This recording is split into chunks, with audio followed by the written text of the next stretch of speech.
எனது முதலமைச்சர் விஜய் அவர்களுடைய பையன் ஜேசன் சஞ்சயை கடத்திட்டாங்களா? ஷாக் ஆகாதீங்கப்பா. முதலமைச்சர் விஜய் அவர்களுடைய பையன் ஜேசன் சஞ்சய் அவர் பேசின ஒரு வீடியோ வந்து ரொம்பவே வைரலா போய்கிட்டு இருக்கு. அதுல எல்லாத்துக்குமே காரணம் அப்பா தான் அப்படின்ற மாதிரி பேசி இருக்காரு. இப்ப கொஞ்ச நாளைக்கு முன்னாடி பாத்தீங்க அப்படின்னு வச்சுக்கோங்களேன், முதலமைச்சர் விஜய் அவங்களுடைய பையன் ரெண்டு பேருமே பேசிக்க மாட்டாங்க. ஏன்னா அப்பாவுக்கும் மகனுக்குமே பிரச்சனை இருக்கு அப்படின்ற மாதிரி சமூக வலைதளங்கள்ல வந்து நிறைய விஷயங்கள் வந்து ஷேர் பண்ணிட்டு இருந்தாங்க. அது மட்டும் இல்லாம பொதுவா ஜேசன் சஞ்சய் வந்து ரொம்ப பேச மாட்டாரு, ரொம்பவே அமைதியான டைப் அப்படின்ற மாதிரி தான் எல்லாருமே சொல்லுவாங்க. அது மட்டும் இல்லாம ரேரா தான் போட்டோஸ்மே வெளியிடுவாரு. ஸோ இதுக்கு இடையில தான் இப்போ வந்து ஒரு வீடியோ வந்து ரொம்பவே வைரலா போய்கிட்டு இருக்கு. அதை பார்த்த எல்லாருமே ச்சே, அப்படி அப்பா மாதிரி இருக்காருல்ல, அது குழந்தைத்தனம் அப்படி மாறவே இல்லை அப்படின்ற மாதிரி வர்ணிச்சுக்கிட்டு இருக்காங்க. ஸோ எதுக்காக இந்த விஷயம், அதாவது எதுக்கு கடத்தப்பட்டாரு அப்படின்ற மாதிரி டாபிக் வருது. அதுல ஜேசன் சஞ்சய் என்னெல்லாம் சொல்லியிருக்காரு, அப்படி அப்பாவை பத்தி என்னெல்லாம் சொல்லியிருக்காரு, அதை பத்தி தான் நாம இந்த பதிவுல விரிவா பார்க்க போறோம். முதலமைச்சர் விஜய் அவர்களுடைய பையன் ஜேசன் சஞ்சய் வந்து அவருமே அப்பாவை மீது ஒரு நடிகரா வருவாரு அப்படின்னு தான் எல்லாருமே எதிர்பார்த்தாங்க. ஏன்னா நடிகர் தளபதி விஜய் அவர் வந்து ரொம்பவே மிகப்பெரிய ஒரு ஸ்டார். அவரே மாதிரி அவரோட பையனுமே நடிக்கிறதுக்கு தான் வருவாரு. ஏன்னா அதே மாதிரி அழகா இருக்காரு, ஹேண்ட்ஸமா இருக்காரு அப்படின்னு சொல்லிட்டு நிறைய பேர் எதிர்பார்த்தாங்க. ஆனா கடைசியில பாத்தீங்கன்னா இல்ல, எனக்கு டைரக்ஷன் ஃபீல் தான் பிடிச்சிருக்கு அப்படின்னு அவர் வந்து வேற ட்ராக் வந்து சூஸ் பண்ணிட்டாரு. ஸோ அதுல வந்து இப்போ சிக்மா அப்படின்ற படத்தை வந்து இயக்கிட்டு இருக்காரு. இதுக்கு இடையில பாத்தீங்க அப்படின்னா வேட்டைக்காரன் படத்துல நான் அடிச்சா தாங்க மாட்ட பாடலுக்கு வந்து அப்பா கூட சேர்ந்து ஜேசன் சஞ்சயுமே ஒரு மாசான டான்ஸை போட்டிருப்பாரு. அப்பதான் ஃபர்ஸ்ட் எல்லாருக்குமே ஓகே, இவ்வளவு பெரிய பையன் இருக்காங்களா அப்படிங்கறதே தெரிய ஆரம்பிச்சது. அதுக்கப்புறமா வந்து வேற எந்த படங்கள்லயுமே அவர் வரல. இதுக்கப்புறம் ஜேசன் சஞ்சய் வந்து சினிமாவுக்கு வர போறாரு அப்படின்ற டாபிக் வர நேரத்துல வந்து எல்லாருமே எதிர்பார்த்தது கண்டிப்பா ஹீரோவா தான் களம் இறங்குவாரு அப்படின்னு தான் எல்லாருமே எதிர்பார்த்து இருந்தாங்க. ஆனா யார் நினைச்ச மாதிரி இல்லாம இல்ல, நான் சினிமாவுக்கு தான் வர போறேன், பட் இருந்தாலும் நான் டைரக்ஷன் ஃபீல்டுக்கு போறேன் அப்படின்னு சொல்லிட்டு அவர் வந்து அந்த ஃபீல்டை சூஸ் பண்ணிக்கிட்டாரு. இதுல இன்னொரு விஷயம் என்னன்னா, சிக்மா படத்தை வந்து இப்போ இயக்கிட்டு இருக்காரு. அதுல வந்து சிக்மா பாடல் வந்து வெளியாச்சு. அந்த பாடல் வெளியான டைம்ல வந்து இன்னும் கொஞ்சம் கவனம் ஈர்த்தாரு ஜேசன் சஞ்சய். எதுக்குன்னா அந்த பாட்டுல வந்து இவருமே வந்திருந்தாரு. அதை பார்த்து எல்லாருமே அப்படியே அப்பா மாதிரி இருக்காரப்பா, அப்படியே அந்த போக்கிரி படத்துல எப்படி விஜயோட லுக் இருந்துச்சோ அதே மாதிரிதான் இப்போ ஜேசன் சஞ்சயோட லுக் வந்து இதுல இருக்குது. அப்படி அப்பாவை வந்து உரிச்சு வச்சிருக்காரு. அதுல வந்து இந்த கைதிக்கு வந்து ஸ்லேட்ல கொடுத்துட்டு அந்த நம்பர்ஸ் எல்லாம் எழுதி கொடுப்பாங்கல்ல, அதே மாதிரிதான் போக்கிரி படத்துல வந்து விஜய் அவர்கள் வந்து ஸ்லேட் வச்சுட்டு இருப்பாரு. ஸோ இதுல இந்த பாடல்லையுமே இவர் ஜேசன் சஞ்சய் வந்து அந்த மாதிரி தான் லுக்ல இருந்தாரு. இதை பார்த்து எல்லாருமே அப்படி டிட்டோவா ரெண்டு பேரும் ஜெராக்ஸ் எடுத்த மாதிரி இருக்கிறாங்க அப்படின்ற மாதிரிலாம் சொன்னாங்க. ஸோ இருந்தாலுமே வந்து இது ஒரு பக்கம் அந்த தளபதி விஜய் அவர்களுடைய ரசிகர்களுக்கு வந்து ஒரு மகிழ்ச்சியான விஷயமா இருந்தா கூட, இன்னொரு பக்கம் வந்து அப்பாவும் பையனும் பேசிக்க மாட்டாங்களே அப்படின்ற வருத்தம் வந்து எல்லாருக்குமே இருக்கதான் செய்யுது. ஏன்னா இவங்களோட குடும்ப பிரச்சனை அப்படிங்கிறது ஒரு பக்கம் இருக்குது. இதனால வந்து விஜய் அவர்கள் கூட வந்து அவங்களுடைய மனைவி, மகன் 3 பேருமே பேச மாட்டாங்க. இப்போ இன்னொரு விஷயம் என்னன்னா, மகனாவது பேசி இருக்கலாம், மகனுமே பேச மாட்டாங்க, அவ்வளவுக்குள்ள குடும்பத்துக்குள்ள பிரச்சனை இருக்கு இப்படின்ற மாதிரி நிறைய விஷயங்கள் வந்து சமூக வலைதளங்கள்ல நாள்தோறுமே வந்துகிட்டு தான் இருக்குது. ஸோ இதுக்கு இடையில வந்து பாத்தீங்க அப்படின்னா ஃபர்ஸ்ட் டைமா வந்து விஜய் அவர்களை பத்தி அவருடைய பையன் பேசின ஒரு வீடியோ வெளியாகி இருக்கு. ஸோ இதுதான் வந்து எல்லாத்துக்குமே வந்து கொஞ்சம் மகிழ்ச்சியை கொடுத்துருக்கு அப்படின்னு சொல்லலாம். அந்த வீடியோல வந்து ஜேசன் சஞ்சய் வந்து கியூட்டா பேசுறாரு. இன்னும் உங்க அப்பா கடத்திட்டு போயிட்டாரு அப்படின்னு சொல்லிட்டு ஒரு குழந்தை கிட்ட வந்து பேசிட்டு இருக்காரு, ஒரு சின்ன பையன் கிட்ட வந்து பேசிட்டு இருக்காரு. ஸோ அந்த பையன் கூட பேசுற விஷயம் தான் சுவாரஸ்யமா இருக்குது. தளபதியோட பையன் வந்து அப்படியே ஒரு கர்வம் இல்லாம எல்லாத்திலையும் சகஜமா பேசிட்டாரு, அது வந்து குட்டி பையன்கள் வந்து அவ்வளவு ஜாலியா ஃபன்னா பேசிட்டு இருக்காரு அப்படின்ற மாதிரி தான் இருக்குது. அந்த வீடியோல வந்து நடிகர் ஜெமினி மணி இருக்காரு இல்லையா, அவருடைய பையன் கிட்ட தான் ஜேசன் சஞ்சய் வந்து பேசிட்டு இருக்காரு. அதுலதான் உங்க அப்பா என்ன வந்து சின்ன வயசுல கடத்திட்டு போயிட்டாரு அப்படின்ற மாதிரி சொல்றாரு. ஸோ இதை பார்த்து எல்லாருமே விழுந்து விழுந்து சிரிக்க ஆரம்பிக்கிறாங்க. என்ன அப்படின்னா, இது தொடர்பா வந்து ஜெமினி மணி அவர்களே ஒரு பேட்டியில சொல்லியிருந்தாங்க. அப்போ விஜய் அவர்கள் வந்து ரொம்பவே ஒரு பெரிய ஸ்டார், இப்போ ஒரு பெரிய ஸ்டார் தான், அப்பவே வந்து பீக்ல இருந்தாரு. அந்த டைம்ல வந்து விஜய் அவர்களை பாக்குறதே ரொம்பவே கஷ்டம். பையனை கூப்பிடுறதுக்காக ஸ்கூலுக்கு போவாராம், ஆனா வந்து காரை விட்டு இறங்கவே மாட்டாராம்.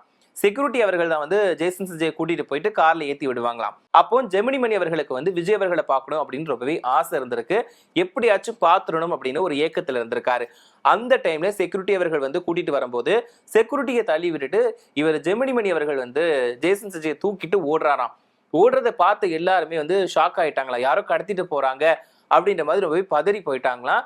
உடனே இவருமே வந்து ஓடி போயிட்டு விஜய் சார் இந்த கார்ல போயிட்டு பையனை வந்து கொடுத்தாங்களாம். அவருமே வந்து எதுவுமே எடுத்துக்காம ஓகே ஓகே அப்படின்ற மாதிரி நார்மலா சிரிச்சுட்டு அவர் பாட்டு அந்த வண்டி எடுத்துட்டு போயிட்டாராம். ஸோ கொஞ்ச நாளைக்கு அப்புறமா விஜய் சார் கூட ஜெமினி மணி அவர்களுக்கு வந்து நடிக்கிறதுக்கு ஒரு வாய்ப்பு கிடைக்கிறப்போதான், சார் நான் இந்த மாதிரி பண்ணல, உங்களுக்கு ஞாபகம் இருக்கா அப்படின்னு சொல்லிட்டு அதை ஞாபகப்படுத்தி இருந்தாராம். அது வந்து ஒரு பேட்டியிலையுமே சொல்லியிருந்தாரு, அது ஃபன்னா சொல்லியிருந்தாரு. ஸோ இப்போ ஜெமினி மணி அவர்களுடைய பையன் கிட்ட வந்து ஜேசன் சஞ்சய் வந்து சொல்றாரு, உங்க அப்பா வந்து என்ன கடத்திட்டு போனார் தெரியுமா, அப்பெல்லாம் எனக்கு அது ஞாபகமே இல்லை, மறுபடியும் இப்போ வந்து என்கிட்ட சொல்றாரு உன்னை நான் கடத்தினது நான் தான் அப்படின்ட்டு எனக்கு எக்ஸ்பிளைன் பண்ணிட்டு இருக்காரு அப்படின்னு சொல்றாரு. அப்போ ஜெமினி மணி அவர்கள் வந்து பேக்ரவுண்ட்ல இருந்து சொல்றாரு, ஆமா நீ வந்து ஒரு 6ஆம் கிளாஸ் படிச்சுட்டு இருந்திருப்பீங்க, அப்போ வந்து உங்க அப்பா வந்து யாருமே பார்க்க முடியாது, எப்படியாச்சும் நான் பார்த்துடும் அப்படிங்கிறதுக்காக தான் செக்யூரிட்டியை வந்து நான் தள்ளி விட்டுட்டு உன்னை நான் தூக்கிட்டு போனேன், உங்க அப்பா வந்து கேஷுவலா வந்து ஓகே ஓகேன்னு சொல்லிட்டு போனாரு அப்படின்னு சொன்னாரு. அப்போ வந்து ஜேசன் சஞ்சய் சொல்றாரு, அப்ப நான் இவ்வளவு பயந்துருப்பேன், அதாவது யாருமே தெரியாதவங்களை தூக்கிட்டு போனா அழுக வரும்ல அப்படின்னு சொல்லிட்டு ஜெமினி மணி அவர்களுடைய பையன்கிட்டயே ஜேசன் சஞ்சய் கேட்கிறாரு, உன்னை யாராச்சும் இப்ப கடத்திட்டு போனா அழுவல்ல, கண்டிப்பா ஒரு பயமாவது இருக்கும்ல, ரொம்பவே பயந்து போயிருவல்ல, அப்போ உங்க அப்பா என்ன இப்படி பண்ணியிருக்காரு அப்படின்ற மாதிரி வந்து ஒரு ஃபன்னா ஒரு ஜாலியா வந்து சொல்றாரு. அவரோட வாய்ஸ் கேட்கறதுக்கு அவ்வளவு கியூட்டா இருக்கு, எந்த ஒரு ஈகோவுமே இல்லாம அவ்வளவு ஃபன்னா வந்து அந்த பையன் கூட வந்து பேசிட்டு இருக்காரு. அப்பா வந்து இந்த கார்டு கடத்திட்டு போயிட்டாங்க, அப்புறம் கொண்டதுக்கு அப்புறம் தான் விட்டாங்க. ஜெமினி மணி அவர்களுமே பின்னாடி இருந்து வந்து அதுக்கு என்ன நடந்துச்சு அப்படிங்கறத எக்ஸ்பிளைன் ஃபுல்லாவே கொடுத்துட்டு இருக்காரு. சோ அது மட்டும் இல்லாம கடைசி சொல்றாரு, ஜெமினி மணி அவர்கள் வந்து கடைசி ஒரு விஷயத்த சொல்றாரு, என்னன்னா நான் அப்படி தூக்கிட்டு போன பையன் படத்துல வந்து நான் இப்ப நடிக்கிறேன், எனக்கு நடிக்கிறதுக்கு ஒரு வாய்ப்பு கொடுத்திருக்காரு அப்படின்ற மாதிரி வந்து ஜேசன் சஞ்சய் அவர்களை பார்த்து ஜெமினி மணி அவர்கள் வந்து சொல்றாங்க.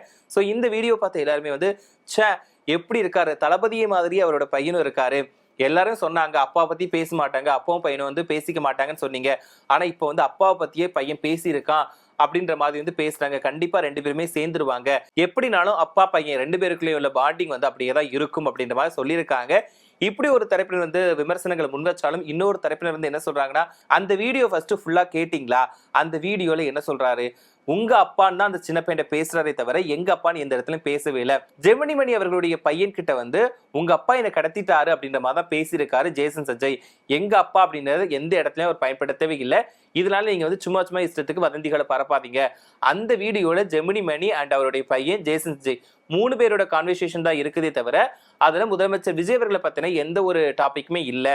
அதாவது குறிப்பா ஜேசன் சஞ்சய் வந்து அவருடைய அப்பா பத்தி பேசவே இல்லை, சொன்னது எல்லாமே ஜெமினி மணி அவர்கள் மட்டும்தான் அப்படின்ற மாதிரி எல்லாருமே இன்னொரு தரப்பினர் வந்து தங்களோட வாதங்களை முன் வச்சுட்டு இருக்காங்க. சோ எது எப்படி இருந்தாலும் இந்த வீடியோ பார்த்து நிறைய பேரோட மைண்ட் செட் எப்படிதான் இருக்கு, பரவாயில்லப்பா இந்த வீடியோ பாக்குறப்ப கொஞ்சம் ஒரு மனசுக்கு சந்தோஷமா இருக்கு, ஏன்னா அவரோட அப்பா அந்த கதைக்களத்துல இருக்கிறதுனால கொஞ்சம் ஹாப்பியா இருக்குப்பா, இதே மாதிரி 2 பேரும் சேர்ந்து வாழ்ந்தா நல்லா இருக்கும், ஏன்னா ஒரு ஸ்கூல் டேஸ்ல வந்து அவங்க அப்பா இவ்வளவு பத்திரமா பார்த்துட்டு இருப்பாரு, இவ்வளவு ஆசாசியா பையனை வந்து ஸ்கூலுக்கு கொண்டு விட்டுட்டு கூட்டிட்டு வந்திருப்பாரு, இப்ப மறுபடியுமே சேர்ந்து வாழ்ந்தா நல்லா இருக்கும், சேர்ந்து மறுபடியும் அவங்க ஒன்னா வீடியோ போட்டா இன்னுமே ரொம்பவே சந்தோஷமா இருக்கும் அப்படின்ற மாதிரி எல்லாரோட மைண்ட் செட்டுமே இருக்குது. எல்லாருமே அந்த மாதிரி தான் கமெண்ட் பண்ணிட்டு இருக்காங்க, பாக்குறதுக்கு அவ்வளவு கியூட்டா இருக்கு, எங்க தளபதியை நாங்க வந்து மறுபடியுமே பார்த்த மாதிரி இருக்குது, ஏன்னா எங்க தளபதியுமே எந்த ஒரு ஈகோவும் பார்க்காம எல்லாருக்கிட்டையும் வந்து நார்மலா சந்தோஷமா பேசுவாரு, ஸோ அதே மாதிரி தான் நீங்க வந்து ஒரு குழந்தைத்தனத்தோட அவ்வளோ ஒரு கியூட்டா பேசிருக்கீங்க அப்படின்ற மாதிரி ஜேசன் சஞ்சய் வீடியோ பார்த்து எல்லாருமே சொல்லிட்டு இருக்காங்க. இதுல இன்னொரு விஷயம் வந்து என்ன தெரியுமா, இத்தனை நாள் வரைக்குமே நாங்க வந்து ஜேசன் சஞ்சயோட வாய்ஸ் வந்து கேட்டதே கிடையாது, ஃபர்ஸ்ட் டைமா நாங்க வாய்ஸ் கேட்கிறோம், அந்த வாய்ஸ் வந்து அவ்வளவு கியூட்டா இருக்கு, டிஃப்ரெண்டா இருக்கு, எப்படி எங்க தளபதி விஜய் வந்து குழந்தைகள் கிட்ட ஒரு செம கியூட்டா பேசுவாரோ அதே சாகில்ல அதே மாதிரியே ஜேசன் சஞ்சயும் பேசியிருக்காருப்பா அப்படின்ற மாதிரி தான் எல்லாருமே தளபதி விஜய் அவர்களுடைய ரசிகர்கள் வந்து ரொம்பவே ஹாப்பியான கமெண்ட் போட்டுட்டு வராங்க. இந்த வீடியோ பார்த்து எல்லாருமே குறிப்பா விஜய் அவர்களுடைய ரசிகர்கள் எல்லாருமே ரொம்பவே ஹாப்பியா இருக்காங்க, ஏன்னா விஜய் அவர்கள் மாதிரியே பையனும் வந்து அவ்வளோ கியூட்டா இருக்காரு, ரொம்பவே ஒரு எல்லாத்துக்கிட்டையுமே ஒரு அன்பா பேசுறாரு, எந்த ஒரு ஈகோவும் இல்லாம இருக்கிறாரு அப்படின்னு ஒரு பக்கம் தூக்கி வச்சு கொண்டாடுறாங்க. இன்னொரு பக்கம் வந்து பாக்குறதுக்கு அப்பா மாதிரியே இருக்காருப்பா, தயவு செஞ்சு 2 பேரும் சேர்ந்துருங்கப்பா அப்படின்ற மாதிரிலாம் சொல்றாங்க. இப்போ வந்து ஜேசன் சஞ்சய் அண்ட் விஜய் அவர்கள் 2 பேருமே சேர்ந்து ஒரு வீடியோ போட்டாங்கன்னா கண்டிப்பா நிறைய பேர் ஹாப்பி ஆயிடுவாங்க, ஏன்னா இதுக்காக தான் எல்லாருமே காத்துட்டு இருக்காங்க. ஏன்னா படம் வந்து சீக்கிரமாவே சிக்மா திரைப்படம் வந்து வெளியாக போகுது, அந்த படத்துக்கு வாழ்த்து சொல்லி விஜய் அவர்கள் வந்து ஒரு ட்வீட் போட்டா இன்னுமே சந்தோஷமா இருக்கும், பையனோட அந்த படத்துக்கு வந்து விஜய் அவர்கள் வாழ்த்து சொன்னா இன்னுமே நல்லா இருக்கும் அப்படிங்கிறது தான் எல்லாரோட எதிர்பார்ப்பா இருக்குது. கண்டிப்பா 2 பேரும் சேர்ந்து ஒரே நிகழ்ச்சியில பேசினாங்க அப்படின்னா கண்டிப்பா எல்லாருமே என்ஜாய் பண்ணி பார்ப்பாங்க, ஹாப்பியா இருக்கிறவங்க நிறைய பேர் இருப்பாங்க. சோ நீங்க இந்த வீடியோ பாத்தீங்களா, அதாவது ஜேசன் சஞ்சய் பேசக்கூடிய இந்த வீடியோ பாத்தீங்களா அப்படிங்கறத மறக்காம கமெண்ட்ல சொல்லுங்க. அது மட்டும் இல்லாம இதுல ஜேசன் சஞ்சயோட பேச்சுக்கள் எப்படி இருந்துச்சு அப்படிங்கறதையும், ஒருவேளை விஜய் அவர்கள் ஜேசன் சஞ்சய் 2 பேருமே சேர்ந்து வீடியோ வெளியிட்டாங்கன்னா எப்படி இருக்கும் அப்படின்ற உங்களோட கருத்துக்களை மறக்காம கமெண்ட்ல சொல்லுங்க.